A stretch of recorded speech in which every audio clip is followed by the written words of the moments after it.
Subject name Strength of Materials. Code is 18CB32. Chapter name is Bending and Shear Stresses in Beam under Module 4.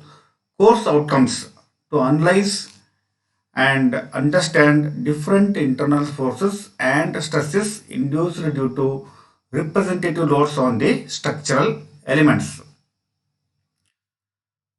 Now, coming to the introduction of bending and shear stresses in the beam. In the earlier chapters, it has been discussed that the bending moment and shear forces are set up at all sections of a beam when it is loaded with external loading. To resist the bending moment as well as the shear force, the cross section of the beam develops stresses. That is, every cross section sets up full resistance. So now coming to the theory of simple bending. The resistance offered by the stresses to the bending is called as the bending stresses, and the relevant theory which deals with finding the stresses at a section due to pure moment is called simple bending theory. It is constant bending moment without being subjected to shear force is known as pure moment. Now coming to the theory of simple bending in continuation. So the above figure shows that the beam subjected to pure moments. So inward moments, one figure, and the bottom is the downward moments. So when a beam is subjected to external loads, it undergoes deformation and the beam attains a curved shape as it is shown for the first case when the moments are in the inward direction, and also the second case the curved shape is in the form of hugging, whereas in this condition it is the sagging bending moment. Due to this, the cross section, this is AB is the cross section and also the CD is also the cross section. The cross section AB rotates through an angle theta. Here one angle is there, vertical angle. With respect to the vertical, it is rotating through an angle theta as shown in the figure, which causes compression in the top fibers and tension in the bottom fibers in case of sagging bending moment, whereas in case of hogging bending moment, the top fibers are under the elongation tension, whereas the bottom fibers are under the compression or the reduction in the length. However, there exists one more layer RS in between top and bottom. In between top and bottom, one more the layer is there. RS layer is there. So, which will retain its original length even after deformation. It means that it will not undergo any change in its length. So this layer is called as neutral layer. The RS layer is called as the neutral layer or neutral surface, or it is also called as neutral plane. The trace of this neutral layer on the cross section, the trace of this layer on this cross section is known as the neutral axis. So here coming to the next slide, here the top fibers have been compressed. The top fibers have been compressed and those below the neutral layer or neutral surface have been stretched. The amount by which a layer is compressed or it may be stretched depends upon the position of the layer with reference to the neutral plane RS. This is the theory of pure bending. So when the beam has been subjected to the bending moments, there are two cases I had shown. One is inward, the moments are the inward here. The moments are inward here. So in this case, the beam will bend in the form of sagging manner. In the second case I had shown, the moments are outward. So the beam will be bending in the form of hogging manner. So here the top fibers are compressed, bottom fibers are the under elongation. Similarly, in the second case, it is the top fibers are compressed and the bottom fibers are the elongated. And in between the top and the bottom fibers, there is one more layer. So neither that layer has been elongated nor stretched. That is called as neutral layer or neutral surface. And the trace of that one on the cross section is known as the neutral axis. So before going to the analysis, we make some assumptions in the simple bending theory. Here, the plane section remains plane even after bending. It means that transverse sections which are plane before bending remains plane even after bending. That is, the cross section of the beam which is plane and normal before bending will remain plane and normal to the longitudinal fibers of the beam even after bending. Nothing but the entire cross section of the beam is assumed to rotate about the neutral axis. This is the first assumption. And the second assumption is the material of the beam is perfectly homogeneous and isotropic. So homogeneous means same kind throughout, and isotropic means equal elastic properties in all directions at all points. And the third point is there, the material obeys the Robert Hooke's law within the elastic limit.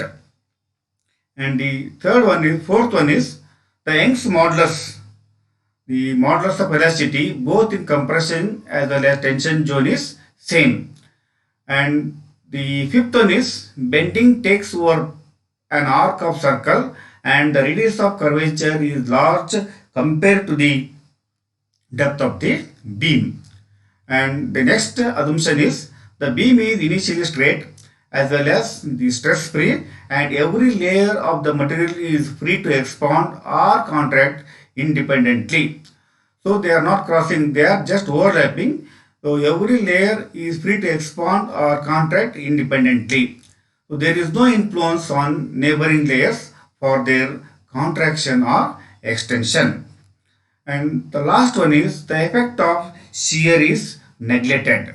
Therefore, the analysis is meant for pure bending. That is, the stress is purely longitudinal or linear, or the stress is along the axis of the beam. Next, we derive the bending equation. So, consider a portion of the beam between the section AC as well as BD of having small length dx. Let the length of the small portion be dx, which is subjected to pure moment as shown. Both the moments are acting here inward as shown in the first figure. Let this RS be the neutral surface and the Kn be the elemental strip of length dx at a distance y from the neutral layer. When the beam is subjected to pure moment, the top fibers are more compressed and the bottom fibers, the CDR, the more elongated, and also the elemental, the strip has attained the position K dash M dash as shown in the figure. So here the curved portion is assumed a small arc of circle with its center O. The small arc subtends at an angle theta at the center. The neutral surface is at a radius, at a distance having radius r of the circle. The radius r of the bent up beam up to the neutral surface is called as radius of curvature. This is the neutral surface. The distance between the center O from up to the neutral layer, the P dash Q dash, is called as the radius of curvature. The curvature of the bent up beam is inversely proportional to the radius of the curvature. In other words, longer the radius of curvature, flatter is the bent up portion of the beam. Here, let R be radius of curvature of the neutral surface after the bending, and the theta is the angle subtending at the intersection of the AC as well as the BD.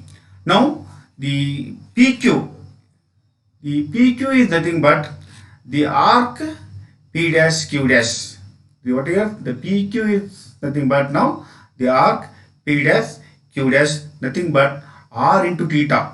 The arc length is nothing but R multiplied by the angle subtending by the two sections, and arc K dash M dash nothing but R plus Y multiplied by the angle subtended by the faces AC, A dash, C dash as well as B dash, C dash.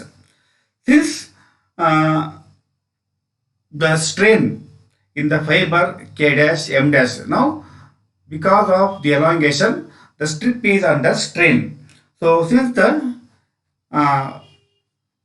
elemental strip length is under strain, strain in the fiber K dash, M dash at a distance y from the neutral surface is given by, as per the definition of strain, the increase in length divided by the original length of the strip. So increase length is nothing but the final length. Final length is K dash M dash minus the original length K and M divided by the original length.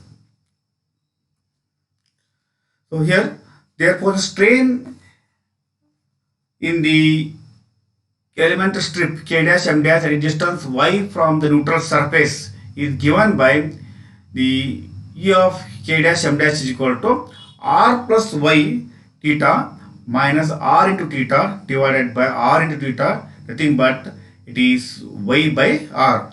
So R plus Y into theta is nothing but the arc length, nothing but the increase in length minus original length divided by the original length.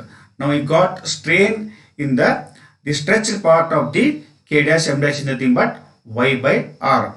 If the F is the intensity of the bending stress in the fiber at that level, then from the definition of Young's modulus, it is nothing but the stress is directly proportional to the strain within the elastic limit, nothing but capital E is equal to F divided by E.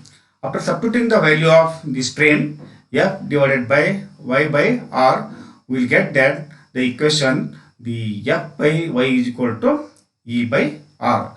This is the intensity of bending stress in that fiber at that level. Here, from the above equation, we can come to know that E is Young's modulus of a material is always constant for a given material, and also the radius of curvature is also constant, because since the moment is pure moment, since the beam is bent into an arc of circles having constant radius, means E as well as R are both are the constant, whereas Y is the variable. Y is nothing but the length, the distance between the angle subtended to the neutral surface. So here the intensity of stress in any fiber is directly proportional to the distance of the fiber from the neutral surface. Nothing but the layer which is above or below the neutral surface, the distance is called as the Y. So intensity of stress is in any fiber is directly proportional to the distance of the fiber from the neutral surface. Hence, in case of simply supported beam, the fibers above the neutral axis will be subjected to compressive stress. Since F is directly proportional to the Y, the maximum stress will be experienced by the topmost fiber. Similarly, the maximum tensile stress will be experienced by the bottommost fiber. Now coming to the topic, moment of resistance.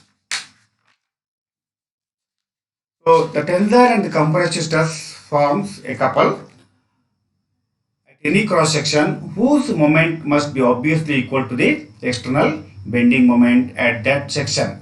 The moment of the couple which resists the external bending moment is known as moment of resistance. that is the formed couple at any section is called as the moment of resistance. So here, as you already derived the formula that F by Y is equal to E by R, nothing but the stress on the elemental strip F is given by E by R into Y, nothing but F is directly proportional to the Y. Therefore, the force on the elemental strip is given by the formula stress is nothing but force divided by area. Therefore, force on the element will be obtained as stress multiplied by the area. Let here stress is F. Now you assume that the area of the strip will taken as delta into A. Now after substituting, we will get that E by R into Y into delta A.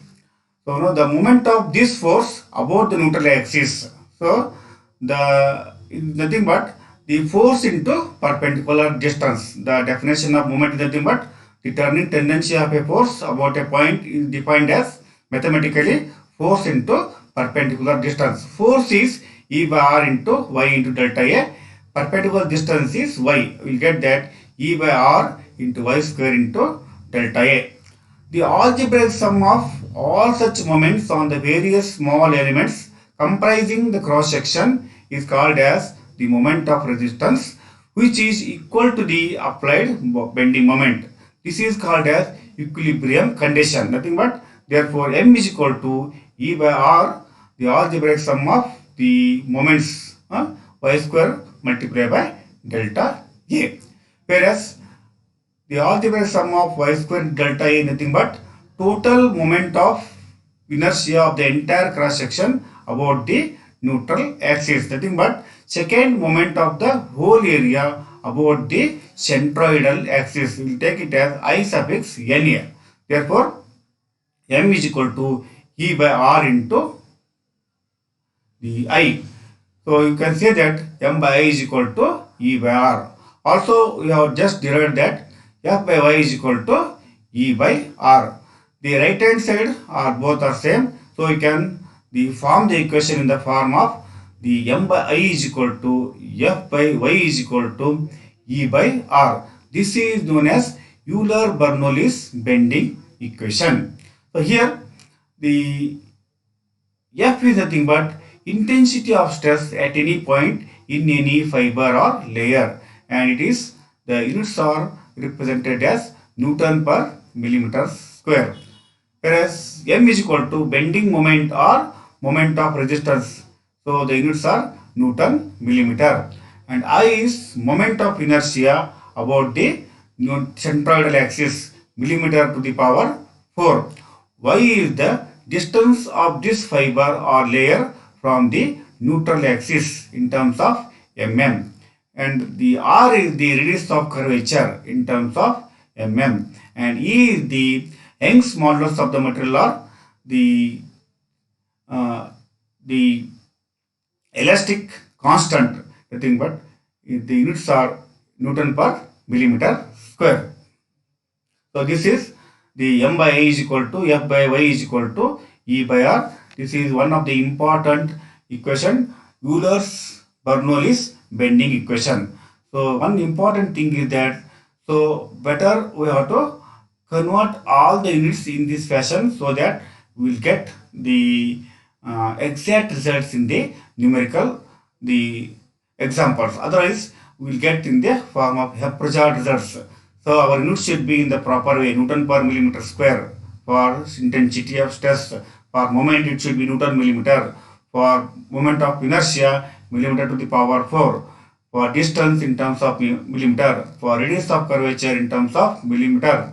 And the Young's modulus or modulus of elasticity of the material is Newton per millimeter square or in terms of MPa, megapascal.